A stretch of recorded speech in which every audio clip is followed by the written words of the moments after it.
ಮೂಲವ್ಯಾಧಿ ಪಿಜರ್ ಆಗಿರ್ಬೋದು, ಮೊಳಕೆ ಮೂಲವ್ಯಾಧಿ ಆಗಿರ್ಬೋದು, ರಕ್ತಸ್ರಾವ ಆಗ್ತಕ್ಕಂಥ ಸಮಸ್ಯೆ ಇರಬಹುದು. ಈ ಮನೆಮದ್ದನ್ನ 7 ದಿನಗಳವರೆಗೂ ಪ್ರಯೋಗ ಮಾಡಿ ಬೆಳಗ್ಗೆ ಒಂದು 6 ಗಂಟೆಯಿಂದ 6:30 ಒಳಗಡೆನೆ ಅದನ್ನ ಸೇವನೆ ಮಾಡ್ಬೇಕು ಖಾಲಿ ಹೊಟ್ಟೆಲಿ. ಅದನ್ನ ಸೇವನೆ ಮಾಡಿ 1 ತಾಸು ಆದ್ಮೇಲೆ ಅದರ ಎಲೆಗಳನ್ನ ಒಂದು 10 ಎಲೆಗಳನ್ನ ತಿನ್ನಬೇಕು. ಅಲ್ಲಿ ಮೊಳಕೆ ಇರಿಟೇಷನ್ ಇದ್ದವರು ಆ ಒಂದು ಇನ್ಫೆಕ್ಷನ್ ಕಮ್ಮಿ ಮಾಡ್ಲಿಕ್ಕೆ ಶ್ರೀ ಗುರು ಬಸವಲಿಂಗಾಯ ನಮಃ.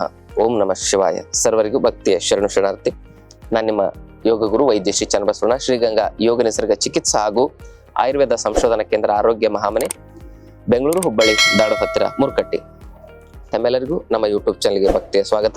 ಮೂಲವ್ಯಾಧಿ ಪಿಜರ್ ಆಗಿರ್ಬೋದು, ಮೊಳಕೆ ಮೂಲವ್ಯಾಧಿ ಆಗಿರ್ಬೋದು, ರಕ್ತಸ್ರಾವ ಆಗ್ತಕ್ಕಂಥ ಸಮಸ್ಯೆ ಇರಬಹುದು. ಈ ಮನೆಮದ್ದನ್ನ 7 ದಿನಗಳವರೆಗೂ ಪ್ರಯೋಗ ಮಾಡಿ 7 ದಿನಗಳಲ್ಲಿ ಅದ್ಭುತ ರಿಸಲ್ಟ್ ನಿಮಗೆ ಕಾಣಿಸುತ್ತೆ. ನಿಮ್ಮ ಕಾಯಿಲೆ ಆಲ್ಮೋಸ್ಟ್ ಆರಾಮಾಗಿದೆ ಅಂತ ನಿಮಗೆ ಅನುಭವಕ್ಕೆ ಬರ್ತದೆ. ಹಾಗಾದ್ಮೇಲೆ ಮಿನಿಮಮ್ 1 ತಿಂಗಳು, ಮ್ಯಾಕ್ಸಿಮಮ್ 3 ತಿಂಗಳವರೆಗೂ ಈ ಮನೆಮದ್ದುಗಳನ್ನು ಬಳಸಬಹುದು. ಒಟ್ಟಿನಲ್ಲಿ 7 ದಿವಸದಲ್ಲಿ ವಂಡರ್ಫುಲ್ ರಿಸಲ್ಟ್ ಇದರಲ್ಲಿ ಕಾಣಬಹುದು. ಅದ್ಯಾವುದು ಅಂದ್ರೆ, ಮುಟ್ಟಿದ್ರ ಮುನಿ ಸೊಪ್ಪನ್ನ ಜಜ್ಜಿ ರಸ ತೆಗೆದು 3 ಚಮಚ ಅದರ ರಸವನ್ನ 3-4 ಚಮಚದಷ್ಟು 1 ಲೋಟ ಮಜ್ಜಿಗೆ ಜೊತೆಗೆ ಬೆರೆಸಿ ಬೆಳಗ್ಗೆ ಎಷ್ಟು ಗಂಟೆಗೆ?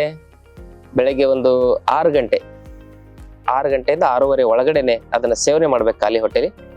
ಅದನ್ನ ಸೇವನೆ ಮಾಡಿ 1 ತಾಸು ಆದ್ಮೇಲೆ ಅತಿ ಬಲದ ಎಲೆಗಳು ಸಿಗ್ತವೆ. ಅತಿ ಬಲದ ಎಲೆ ನಮ್ಮ ಕಾಶ್ಮೀರದ ಕನ್ಯಾಕುಮಾರಿವರೆಗೂ ನಮ್ಮ ದೇಶದಲ್ಲಿ ಎಲ್ಲ ಕಡೆಗಿದೆ. ಹಾಗೆ ಈ ಕಡೆ ರಾಜಸ್ಥಾನದಿಂದ ಆ ಕಡೆ ಪಶ್ಚಿಮ ಬಂಗಾಳದವರೆಗೂ ಇದೆ. ಎಲ್ಲಾ ಕಡೆಗೆ ಬೆಳೀತಕ್ಕಂತ ಒಂದು ಅದ್ಭುತವಾಗಿರ್ತಕ್ಕಂಥ ಔಷಧಿ ಸಸ್ಯ ಇದು, ಅತಿ ಬಲ. ಅದರ ಎಲೆಗಳನ್ನ ಒಂದು 10 ಎಲೆಗಳನ್ನ ತಿನ್ನಬೇಕು. ಯಾವುದು? ಮುಟ್ಟಿದ್ರ ಮುನಿ ಸೊಪ್ಪು ಮಜ್ಜಿಗೆ ಕುಡಿದು 1 ತಾಸು ಆದ್ಮೇಲೆ ಈ ಎಲೆಗಳನ್ನು ಬೆಳಗ್ಗೆ 10, ಸಾಯಂಕಾಲ 10 ತಿನ್ನಬೇಕು. ಇದಿಷ್ಟು ಮಾಡಿ ಆಮೇಲೆ ಅಲ್ಲಿ ಮೊಳಕೆ ಇರಿಟೇಷನ್ ಇದ್ದವರು ಆ ಒಂದು ಇನ್ಫೆಕ್ಷನ್ ಕಮ್ಮಿ ಮಾಡ್ಲಿಕ್ಕೆ 2 ಚಮಚ ಮುಟ್ಟಿದ್ರ ಮುನಿ ಪೇಸ್ಟು, ಆಮೇಲೆ 1 ಚಮಚದಷ್ಟು ಎಕ್ಕದೆಲೆ ಪೇಸ್ಟು, 1 ಚಮಚ ನುಗ್ಗೆ ಎಲೆ ಪೇಸ್ಟ್ ಅನ್ನ ಮಿಶ್ರಣ ಮಾಡಿ, ಎಲ್ಲಾ ಪೇಸ್ಟ್ಗಳನ್ನ ಮಿಶ್ರಣ ಮಾಡಿ ಗುದದ್ವಾರಕ್ಕೆ ಹಚ್ಚಿ ಒಂದು ಲಂಗೋಟಿ ಕಟ್ಕೊಂಡು ಮಲ್ಕೋಬೇಕು. ರಾತ್ರಿ ಬೆಳಗ್ಗೆ ಎದ್ದು ಆ ಒಂದು ಔಷಧಿಯನ್ನು ತೆಗೆದು 1 ತಾಸು, ಅರ್ಧ ತಾಸು ಹಿಪ್ ಬಾತ್ ಮಾಡ್ಬೇಕು. ಬಿಸಿನೀರಿಂದ ಒಂದು ಬುಟ್ಟಿ, ಅದರಲ್ಲಿ 1 ಮುಷ್ಟಿ ಉಪ್ಪು ಹಾಕಿ ಆ ಹಿಪ್ ಬಾತ್ ಮಾಡೋದು. ಇದಿಷ್ಟು ಮಾಡಿ ಇವೆಲ್ಲ ಪ್ರಯೋಗವನ್ನ ನಿರಂತರವಾಗಿ ಮಾಡ್ಬೇಕು. ಬೆಳಗ್ಗೆ ಎದ್ದು ಮಜ್ಜಿಗೆ ಮತ್ತು ಮುಟ್ಟಿದ್ರ ಮುನಿ ಸೊಪ್ಪಿನ ರಸ, ಅದಾದ ನಂತರ ಅತಿ ಬಲದ ಎಲೆ, ಆಮೇಲೆ ಬೆಳಗ್ಗೆ ಎದ್ದ ತಕ್ಷಣ ಹಿಪ್ ಬಾತು, ಆಮೇಲೆ ಸಾಯಂಕಾಲದ ಹೊತ್ತು ಕೂಡ ಅತಿ ಬಲದ ಎಲೆ. ಇದಿಷ್ಟನ್ನು ನಿಯಮಿತವಾಗಿ ಮಾಡಿದ್ರೆ ಪೈಲ್ಸ್ 7 ದಿವಸದಲ್ಲಿ ಅದ್ಭುತವಾಗಿ ನಿಯಂತ್ರಣಕ್ಕೆ ಬರೋದು ಸತ್ಯ.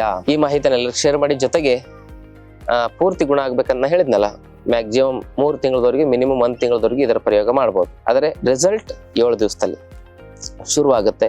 ಮ್ಯಾಕ್ಸಿಮಮ್ ಆರಾಮಾಗಿದೆ ಅಂತ ನಮ್ಗೆ ಅನಿಸುತ್ತೆ. ಆದ್ಮೇಲೆ ಚಾನಲ್ನ ಸಬ್ಸ್ಕ್ರೈಬ್ ಮಾಡ್ಕೊಳ್ಳೋದು, ವಿಡಿಯೋನ ಶೇರ್ ಮಾಡೋದು, ನಿಮ್ಮ ಪ್ರೀತಿ ವಿಶ್ವಾಸವನ್ನ ನಮಗೆ ತೋರಿಸ್ದಂಗೆ ಆಗ್ತದೆ.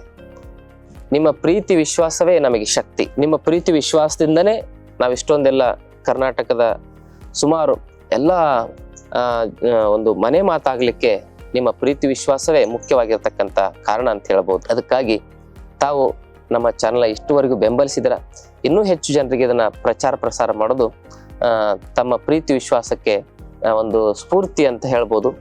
ಅದಕ್ಕಾಗಿ ತಾವು ಈ ಚಾನಲ್ಗೆ ಹೆಚ್ಚು ತಮ್ಮ ಬೆಂಬಲವನ್ನ ನೀಡಿ ಅಂತಕ್ಕಂಥ ವಿನಂತಿಯನ್ನ ಮಾಡ್ಕೊಳ್ತಾ ಈ ಮಾಹಿತಿಯನ್ನು ಎಲ್ಲರಿಗೂ ಶೇರ್ ಮಾಡಿ. ನಮ್ಮಲ್ಲಿ 5 ದಿನದ ಆರೋಗ್ಯ ಶಿಬಿರ ನಡೀತದೆ. ಆ ಶಿಬಿರಕ್ಕೂ ಕೂಡ ತಾವು ಭಾಗವಹಿಸ್ಬೋದು. ತಮ್ಮೆಲ್ಲರಿಗೂ ಶರಣಾರ್ಥಿ.